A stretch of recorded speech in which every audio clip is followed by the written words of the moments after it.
Kevin Sheedy should never have joined the Essendon board. It was an appointment shrouded in political expediency and PR and was doomed from the start. And it wasn't only Kevin's fault. Why would you get a four-time premiership coach, an Australian footy legend, put him on a board and tell him to stay away from football? Kevin, with Adrian Dodoro and Mark Harvey, were yet another disenchanted faction waiting to happen. And that's how it's been at Essendon for years. This is a club crying out for unity, but how can David Barham achieve that when Kevin and others' thoughts on Josh Marnie, the head of footy and now leading the coach search, are so negative? Barham has a big job to do and some tough decisions to make pending that external review, and he would do well to listen to Dennis Pagan's haunting reminiscences of his time on Carlton from Sunday's Footy Show. When I was at Carlton, I don't think I've ever seen a bigger mess. You know, it was virtually, well, probably want of a better expression, a snake pit. It was like going to work every day and a little bloke hiding behind the door with a sledgehammer and whacking you under the chin. You know, they didn't have a great list. They didn't have any money. The place was in turmoil. There was, you know, factions and splits everywhere. And, you know, it was a great club, Carlton, and it just disintegrated. Sound familiar? Apart from the money, Essendon has plenty of that, Chris. They've got a lot of problems and there isn't unity, but they want an experienced coach. I know for a fact that they are thinking about an old colleague and friend of yours, Ross Lyon, and they'll also look at Brad Scott.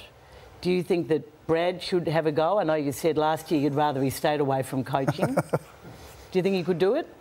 Yeah, he could do it. Should he is a different question. Does he have an interest, and the Chris? same goes. No, I don't follow it much. I'm not sure what he's said publicly, but my understanding, speaking to him personally, and I shouldn't speak for him, I've made that mistake before, but he loves his job. My eyes kind of glaze over when he talks about it, to be honest, but he loves it. That's a joke. Would you recommend he go into a club as poorly run as this one's been now for at least some time? I'd have to know much more than I know right now, but it actually reminds me a little bit of when you were the pioneering journalist up at the Courier Mail following the Brisbane Bears. That was a mess. Yeah, and so I think my point there would be it can be turned around pretty quickly. So, albeit different there in that they don't have 150 years of history, and that's a long time for divisions to build within a wider network. Do you think Ross should get back into coaching and give it another go, if he wanted to?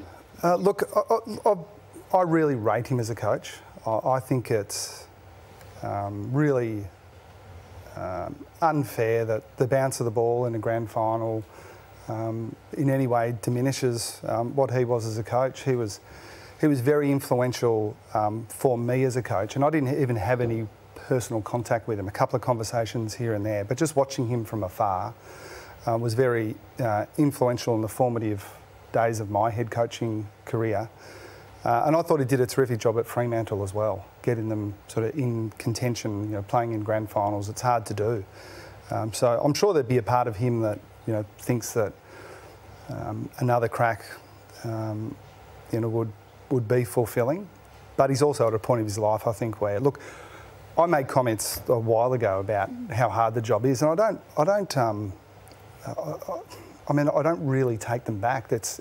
You've got to really know what you're getting yourself into, and well, I'll speak for myself. If I were going into a situation where I thought I didn't have great support, in hindsight, I wouldn't do it. I mean, I went into Geelong, you know, on a hope, really.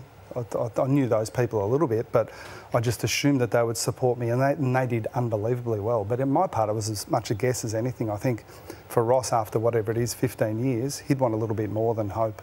Hey, Chris, you're a club that's always managed your total player payments pretty well from the outside. You don't overpay for players. You've got to come to Geelong and know what you're coming to a great club, which is what you've been for a long period of time. But it seems like you have got money to play with and room in your salary cap to go after some experienced players. I'm not going to ask you, obviously you've been linked to some others, but just that question that you have got room to bring in players at the end of this off-season? Look, I'm not exactly sure, and this is by design within our system, what our TPP situation is. So it's actually, we have quite a a structured process that keeps me at arm's length from what every player gets paid, because we feel that that kind of compromises. Would you have a crack at Jordan De Goey if he became available? Well, I couldn't even answer that. Like, that's such a hypothetical. Okay, I'm Stephen Wells. Yeah. I'm Andrew Mackie. Do you think we should have a look at Jordan De Goey, Chris? So if you're asking what our process would be, if they came to me with that, I'd say yeah, but I'd say yes to every single player that they brought up, because they would have done a whole lot of work on it to work out that, okay, there's enough here to actually take it to the coach. But they do work on literally hundreds of players, and it never gets to me. I was in a press conference and asked about a player. I've never heard his name in our footy club, but it wouldn't surprise me if they'd done the work on him and spoken to the managers. So and that you sort of don't meet stuff. with them to help get it over the line in season? No, as Caro knows very well. Port Adelaide. She knows. Now, privately, Caro has admitted that she was wrong I back have then. never admitted that. No, she's never done that. Oh, no, that's true. That's right. About No, other publicly things, she but not doesn't. that. Quickly, Chris. So that's just the new world now. You do, but it's from the player's perspective. No player worth his salt is going to say, I'll decide to go to a club, and once I decide, can I meet the head coach? That'd just be crazy. What's your one need then? Is it midfield? Into the future, I think probably mids. Yeah, we've got some big name players that will finish in the next few years. We've probably taken up more than the time you said you were going to give us. So thank you as always. You're very generous with your time on this, Always this network. leaves us wanting more. Yeah. Yes, and this particular program, Footy Classified.